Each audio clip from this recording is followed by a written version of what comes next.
دوسری جنگ عظیم کے بعد پہلی مرتبہ امریکی auto sector military hard where اور اسلحہ بنائے گا۔ یو ایس ڈیفنس انڈسٹری ان کرائسس۔ امریکی ڈیفنس انڈسٹری امریکہ کی جنگی ضروریات اور مستقبل میں ہونے والے کسی بھی نئے تنازع کو ڈیل کرنے کے لیے ناکافی ہو چکی ہے۔ امریکی ڈیفنس ماہرین کو اندازہ ہو چکا ہے کہ گزشتہ چند برسوں میں پہلے روس یوکرین جنگ، پھر اسرائیل کی غزہ، لبنان اور شام میں ہونے والی جنگی کارروائیوں اور اب ایران کے خلاف جنگ کی وجہ سے امریکی ملٹری ویپن سٹاک خطرناک حد تک گر چکا ہے۔ امریکی دفاعی ماہرین کو یہ بھی معلوم ہے کہ اگر ایران کے تنازع نے مزید طول پکڑا تو ہمارا ویپن سٹاک خطرناک حد تک گر بھی سکتا ہے اور مستقبل قریب میں امریکہ کسی بھی جنگ کا حصہ بننے کے قابل نہیں رہے گا۔ ہنگامی صورتحال کو دیکھتے ہوئے پینٹاگون اور امریکی ڈپارٹمنٹ آف وار نے دوسری جنگ عظیم کے اختتام کے بعد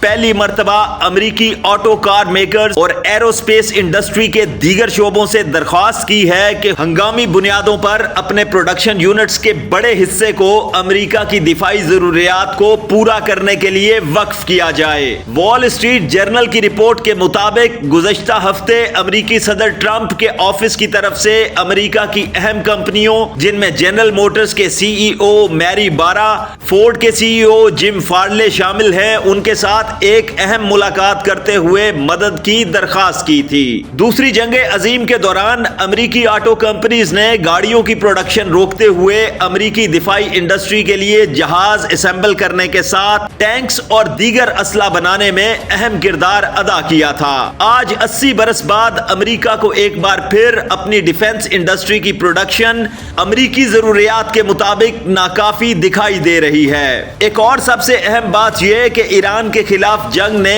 امریکہ کے جنگی نظریے کو مکمل طور پر تبدیل کر دیا ہے۔ امریکی حکومت کی خواہش ہے کہ آٹو کار میکرز اپنے ریسرچ اینڈ ڈیولپمنٹ سیکشن میں سرمایہ کاری کریں اور نئے جنگی تقاضوں کے مطابق ڈرونز کے ساتھ میزائل ٹیکنالوجی میں کام کریں اور امریکی ملٹری کی ضروریات کو پورا کریں۔ امریکہ کو یہ بھی خوف ہے کہ اگر امریکہ مشرق وسطیٰ اور ایشیا میں ڈیفنس سپلائیز فراہم کرنے میں ناکام رہا تو بہت جلد چینی اور روسی ڈیفنس انڈسٹری امریکی انڈسٹری کی جگہ لے سکتی ہے۔ اب اگر ہم بات کریں کہ امریکہ کیوں آٹو میکرز کے پاس جانے کے لیے مجبور ہوا تو اس کی وجہ بہت ہی سادہ سی ہے۔ امریکی think tank centre of strategic and international studies کی رپورٹ کے مطابق امریکہ اپنے ویپن سٹاک میں سے 45% پریسیژن اسٹرائک میزائلز، 60% سے زیادہ تھاڈ ڈیفنس سسٹم کے انٹرسیپٹرز، جبکہ تقریباً 50% کے قریب پیٹریاٹ ڈیفنس سسٹم کے انٹرسیپٹرز استعمال کر چکا ہے۔